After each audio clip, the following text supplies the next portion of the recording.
बोले गे महल कहा मनई भी नहीं कासा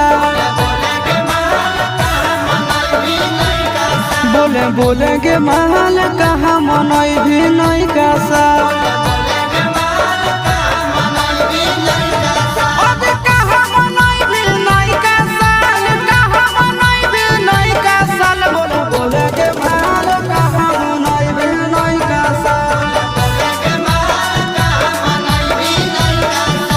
बोले गे